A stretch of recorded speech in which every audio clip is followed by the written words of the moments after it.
د روژې 9 ورځ نن هم په جلال آباد ښار کې د کوچني اختر د وچې میوې او نورو اختریزو توکو اخیستو ته خلک راوتلي او په ښار کې د خلکو ګڼه ګوڼه زیاته ده. ننګرهار اوسیدونکي وایي ننګرهار کې پوره سوله او ټیکاو دی او هیڅ ډول ډار او ویره نشته او د کوچني اختر لپاره چمتووالی کوي.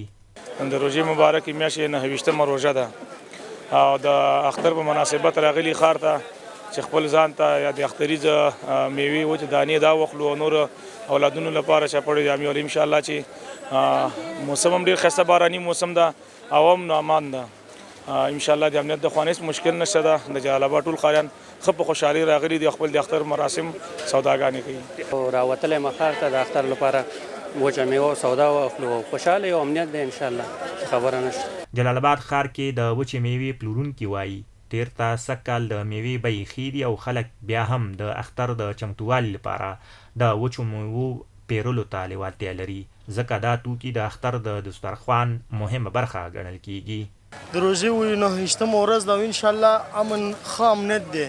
راځي خلک ښه ګرمې سوداګانې کوي، ښه ښایسته د اختر میوه ده. موږ سره هر رقم څیزونه شته دی. د شپې 2 بجو پورې موږ دلته راځو سوداګانې کوو، همداسې نور خلک هم راځي. ښه امنیت دی انشاءالله، هېڅ مشکل نشته دی. د روژې نورو ورځو پرتله جلال آباد ښار کې د خلکو ګڼه ګوڼه زیاته او د دې ښار اوسیدونکي هڅه کوي چې خپلې اختریزې سوداګانې پوره او د اختر خوشحالۍ د کورنۍ له غړو خپلوانو دوستانو سره یو ځای د خوښۍ امن په فضا کې ولمانځي.